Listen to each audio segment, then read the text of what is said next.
성도 여러분, 오늘 수요 예배 가운데 하나님의 은혜가 가득하기를 주님의 이름으로 축복합니다. 사람은 누구나 살아가면서 크고 작은 사건들을 무수히 경험하며 살아갑니다. 그런 사건들을 통해서 변화되기도 하고 아니면 자신이 지니고 있었던 어떠한 가치나 방향을 더욱 굳게 붙잡기도 합니다. 이렇듯 삶의 다양한 경험과 사건들이 모여서 한 사람의 인생이 형성된다라고 할 수 있을 것입니다. 어릴 적에는 부모와의 관계 속에서 자신의 정체성과 삶의 기초를 다지게 되고 자라나면서 친구나 선생님, 이런 환경으로부터 영향을 많이 받죠. 그래서 우리는 이러한 모든 일들을 한 사람의 인생이다라고 정의해 볼 수 있을 것입니다. 인생은 우리에게 말로는 설명할 수 없는 수많은 것들을 경험하게 하고 그것들로 인해서 희노애락을 겪게 만듭니다. 그러나 이러한 인생을 살아가는 우리에게 있어 나의 삶을 송두리째 바꿔버릴 만한 사건이 있기 마련입니다. 인생의 여러 가지 사건들 중에서 특히나 우리의 삶을 변화시킬 만한 사건은 누구에게나 다 있다라는 것이죠. 그런 것을 다른 말로 표현한다면 인생의 전환점 또는 인생의 터닝 포인트라고 말할 수 있을 것입니다. 터닝 포인트, 즉 말 그대로 인생을 걸어가는 중에 완전히 방향을 바꾸는 것, 그 계기가 되는 시점을 이야기하는 것이죠. 그런 인생의 터닝 포인트는 자신의 삶 어느 한순간에 갑자기 찾아옵니다. 생각지도 못했던 그때에 나의 삶을 바꾸어 버리는 것이죠. 또 이것은 나의 삶에 아주 가치 있는 것으로 다가옵니다. 왜냐하면 그 사건을 계기로 우리의 인생이 180도 달라지기 때문입니다. 사람의 인생 속에는 이러한 터닝 포인트가 꼭 한 가지씩은 존재합니다. 인생의 연수를 조금 길게 가지고 있는 사람이라면 더 그러할 것이고 또 인생의 굴곡이 없이 살아왔다라고 느끼는 사람 역시도 인생의 작은 그 순간 어떠한 특별한 의미가 있는 순간이 있기 마련이죠. 사람마다 삶을 바꾸는 사건과 계기는 다 다를 수 있지만 믿는 우리에게는 공통적으로 나의 삶을 바꾸는 계기가 있습니다. 그것이 무엇입니까? 바로 예수 그리스도를 만나는 것이죠. 주님을 만나는 것이 바로 우리의 인생의 터닝 포인트입니다. 모든 인생은 어린아이로부터 어른에기까지 남녀노소 누구나 할 것 없이 예수님을 진정으로 만나면 인생이 변화를 받게 됩니다.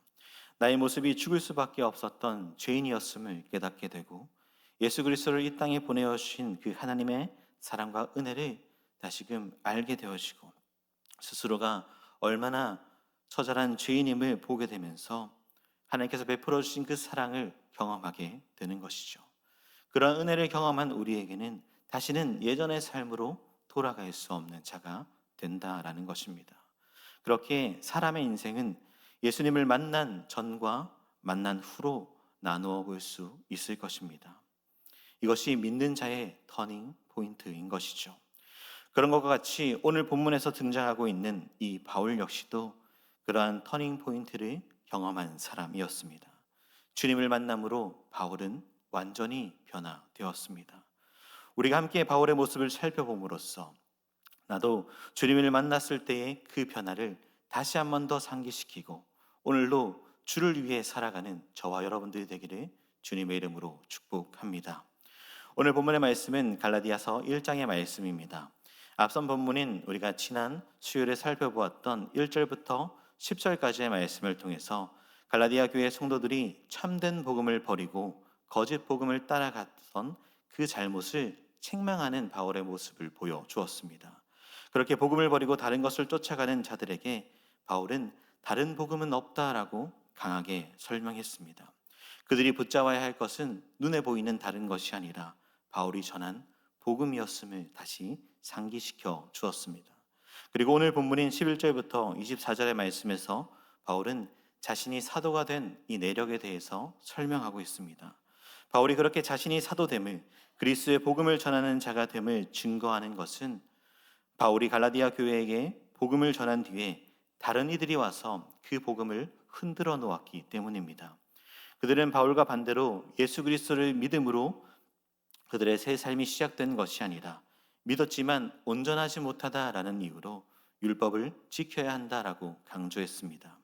그러한 이야기를 들은 갈라디아 교회 성도들은 흔들렸고 결국 바울에 대한 그 신뢰마저도 잃어버린 상태가 된 것이죠. 그러한 그들에게 자신이 사도된 것은 자신의 뜻이 아닌 하나님의 뜻이다라고 말하며 그 은혜로 인하여 변화된 자들이 너희들이다라고 말해주고 있는 것입니다. 바울은 어떻게 사도가 되을 수 있었습니까? 그것은 바로 바울이 예수 그리스도를 만났기 때문에 그는 사도로서 그 사명을 감당할 수 있었습니다. 예수 그리스도를 만남으로 그의 인생의 터닝 포인트를 경험했기 때문입니다. 바울은 원래 어떤 사람이었습니까? 예수님을 만나기 전에 바울은 유대교인 중에서 굉장한 열심을 가진 사람이었습니다.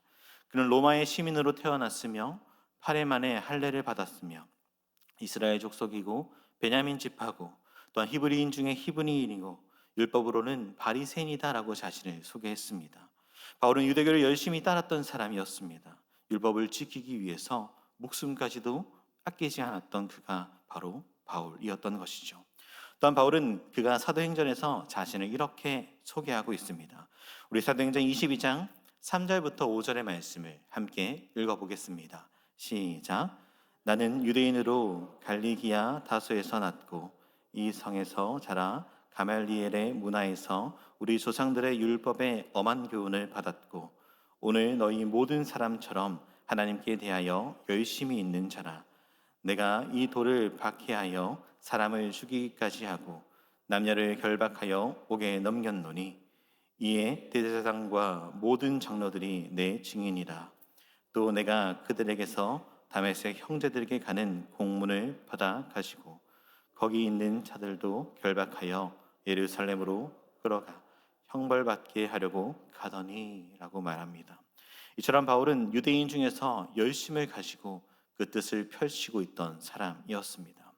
그리스도를 따르는 자들을 박해하기에 아낌없이 자신의 시간과 열정을 쏟아붓던 자였습니다. 그는 세상이 말했던 엘리트 출신으로 더욱이 자신을 믿고 있던, 자신이 따르고 있던 유대교를 흔들어 놓는 이 그리스도인들을 위해 더욱이 박해를 가했던 사람이었죠. 바울이 이러한 자기소개를 하는 것은 예수님을 만나기 전에 그가 어떠한 사람이었는지 그것을 낱낱이 소개해 주고 있는 것입니다. 그래서 오늘 본문에서도 보면 갈라디아 교회 성도를 향해서 이렇게 말합니다. 13절과 14절의 말씀입니다. 내가 이전에 유대교에 있을 때에 행한 일들을 너희가 들었거니와 하나님의 교회를 심히 박해하여 멸하고 내가 내 동족 중 여러 영각자보다 유대교를 지나치게 믿어 내 조상의 전통에 대하여 더욱 열심히 있었으나 라고 말하고 있는 것이죠. 예수님을 만나기 전에는 바울은 참으로 무서운 소문을 가지고 있던 사람입니다. 바울을 만나면 그리스도인이 바울을 만나게 되면 결국 죽게 되고 박해를 받았기 때문입니다. 바울은 자신이 그러한 자였다, 자신이 과거에 이러한 일을 행하였다라고 말하고 있는 것은 다름이 아니라 예수를 만나기 전에 바울의 그 모습을 철저하게 보여주기 위함이었습니다. 그렇게 자신이 열심으로 박해를 일삼는 사람이지만 그가 이제는 어떻게 변화되었는가, 이것을 성도들에게 알려주길 원했기 때문이죠. 바울은 어떻게 변화되었습니까? 바울을 만나주신 분으로 인해서 변화되었습니다. 사도행전 22장 5절부터 15절의 말씀입니다. 좀 길지만 제가 읽겠습니다. 이에 대제사장들과 모든 장로들이 내 증인이라. 또 내가 그들에게서 다메섹 형제들에게 가는 공문을 받아 가지고 거기 있는 자들도 결박하여 예루살렘으로 끌어다가 형벌받게 하려고 가더니 가는 중 다메섹에 가까이 갔을 때에 종호쯤 되어 호련히 하늘로부터 큰 빛이 나를 둘러 비치매 내가 땅에 엎드려져 들으니 소리가 있어 이르되 사울아 사울아 내가 왜 나를 박해하느냐 하시거늘 내가 대답하되 주님 누구이시니까 하니 이르시되 나는 내가 박해하는 나사렛 예수라 하시더라. 나와 함께 있는 사람들이 빛은 보면서도 나에게 말씀하시는 이의 소리는 듣지 못하더라. 내가 이르되 주님 무엇을 하리이까? 주께서 이르시되 일어나 다메섹으로 들어가라.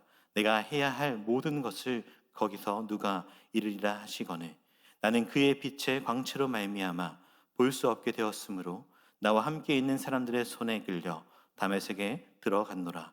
율법에 따라 경건한 사람으로 거기 사는 모든 유대인들에게 칭찬을 듣는 아나니아라 하는 이가 내게 와 곁에 서서 말하되 형제 사울아 다시 보라 하거늘 즉시 그를 쳐다보았노라. 그가 또 이르되 우리 조상들의 하나님이 너를 택하여 너로 하여금 자기 뜻을 알게 하시며 그의 의인을 보게 하시고 그 입에서 나오는 음성을 듣게 하셨으니 내가 그를 위하여 모든 사람 앞에서 내가 보고 드는 것에 증인이 되리라 라고 말씀했던 것이죠. 사도행전의 이 22장의 사건은 바울의 인생의 터닝 포인트가 되는 사건이었습니다. 열심으로 그리스도인을 박해했던 그가 다메섹으로 가던 도중에 부활하신 주님을 만나게 된 사건이었기 때문입니다. 바울이 갈라디아 교회 성도들에게 자신의 이러한 과거가 있음을 말하고 바로 죄인 중에 괴수와도 같았던 그가 예수 그리스도를 만나자 이제는 완전히 변화된 이방인을 위해서 복음을 전하는 사도가 되었다라는 것을 선포하고 있습니다.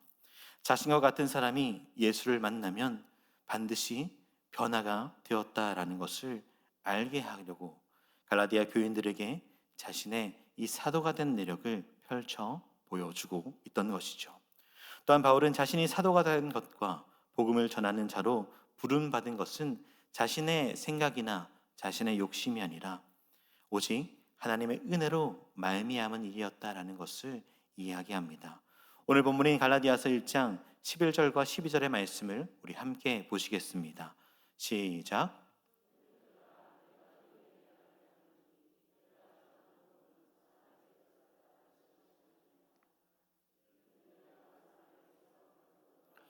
배운 것도 아니요 오직 예수 그리스도의 계시로 말미암은 것이니라. 아멘.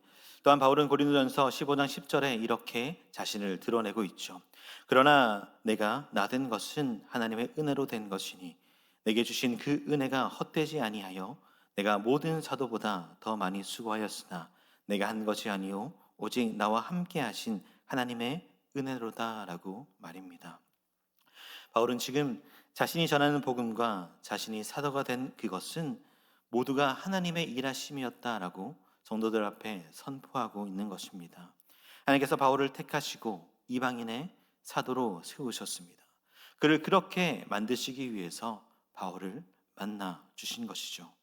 죄수 중에 괴수와 같았던 자신을 만나 주시고 인생의 전환점을 삼으셔서 이제는 복음을 박해하는 자가 아니야 복음을 전하는 자로 하나님의 사명을 감당하는 자로 서게 된 것은 오로지 하나님의 은혜, 그분과의 만남으로 주어진 일이었음을 선포하고 있는 것입니다. 그래서 갈라디아서 1장 15절과 16절의 말씀을 보면 이렇게 말하죠. 그러나 내 어머니의 태로부터 나를 택정하시고 그의 은혜로 나를 부르시니가 그의 아들을 이방에 전하기 위하여 그를 내 속에 나타내시기를 기뻐하셨을 때에 내가 곧 혈육과 의논하지 아니하고 라고 말씀합니다. 전지전능하신 하나님께서 창세전에 예정하셔서 바울의 이방인의 사도로 세우기로 택하셨다라고 고백합니다. 이것은 바울이 자신이 미처 알지 못했던 그 순간에도 그리스도인들을 박해하며 나아갔던 그 열심을 가지고 나아갔던 그 순간에도 하나님은 그를 만나실 것이고 그를 변화시킬 것이다 라는 고백이 담겨 있는 것입니다.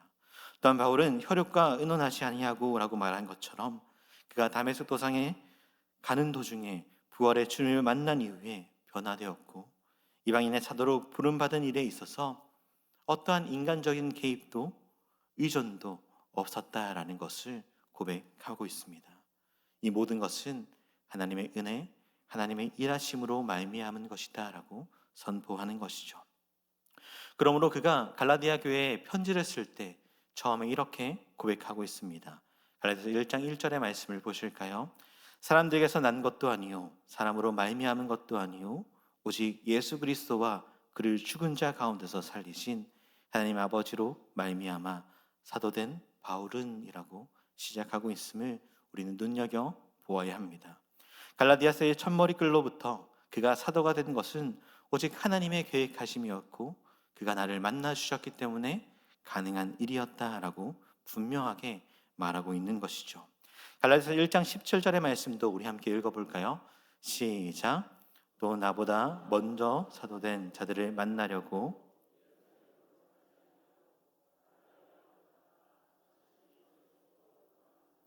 아멘. 바울은 자신이 받은 그 은혜를 가지고 이제는 하나님을 위해 살아가는 자로 변화되었습니다. 그에게는 다른 사도의 인정이 있은 이후에 걸어간다라고 생각하지 않고 오직 하나님께서 불러주신 그 은혜로 말미암아 가게 된 것이죠. 바울은 예수 그리스도를 만나고 그의 인생이 180도로 변화되는 경험을 하였습니다. 그 인생의 터닝 포인트가 바로 다메섹 도상에서 자기가 열심을 위해서 살아가던 그곳에서 나타났던 예수 그리스도를 만남으로 일어나게 되었죠. 그리스도를 믿는 자들을 박해하던 바울은 이제 그리스도를 위하는 자가 되었다라는 것은 성경의 곳곳에서 우리에게 말씀으로 가르쳐주고 있습니다. 바울의 삶은 이제 주님 안에서 완전히 변화되었습니다. 사도행전 9장 19절에서부터 22절의 말씀에서도 이렇게 말씀하죠. 음식을 먹음에 간건하여 지라니라. 사울이 다메섹에 있는 제자들과 함께 며칠 있을새 즉시로 각 회당에서 예수가 하나님의 아들이심을 전파하니 듣는 사람이 다 놀라 말하되 이 사람이 예루살렘에서 이 이름을 부르는 사람을 멸하려던 자가 아니냐. 여기 온 것도 그들을 결박하여 대제사장들에게 끌어가고자 함이 아니냐 하더라. 사울은 힘을 더 얻어 예수를 그리스도라 증언하여 다메섹에 사는 유대인들을 당혹하게 하니라라고 말하고 있습니다. 주님을 만나 변화된 바울은 많은 사람을 놀랍게 여기는 사람으로 변화되었죠. 그의 열정은 더욱이 박해를 위한 열정보다 예수를 위한 열정으로 변화된 것입니다. 자신을 박해자로 보며 사울을 보는 그 무리들을 향해서 바울은 이제 예수로 사는 인생이 무엇인지, 예수를 위해 사는 자가 어떠한 삶인지를 보여주고 있습니다. 이렇게 바울은 부활하신 예수님을 만나고 그의 인생이 변화되었습니다. 사랑하는 성도 여러분, 우리의 인생도 바울과 같은 터닝 포인트가 필요합니다. 그리고 그 전환점은 바로 예수 그리스도를 인격적으로 만나는 것, 전심으로 그를 만나는 것에서부터 시작되죠. 바울은 주님을 만나 삶이 완전히 변화되는 것처럼 오늘도 우리를 만나길 원하시는 그 하나님의 음성과 하나님의 초청을 언제나 기억하십시오. 그래서 그는 이렇게 고백했던 것처럼 나에 대한 것이 하나님의 은혜라고 고백했던 그의 고백처럼 오늘도 나를 만나주시는 그 예수 그리스도로 인해서 지금 나의 모든 것이 주님의 은혜입니다 라고 고백할 수 있는 우리 모든 성도들이 되기를 주님의 이름으로 축복합니다. 혹시 아직 주님을 인격적으로 만나지 못한 분이 계시다면 오늘 이 시간 주님을 찾고 주님께서 주시는 그 사랑을 깊이 깨달아 하나님을 만나는 은혜가 있기를 주님의 이름으로 축복합니다.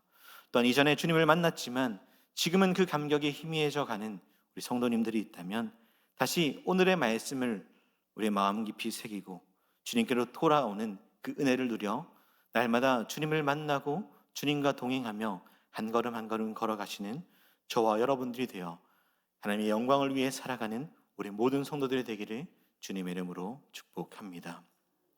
이 시간 함께 찬양하며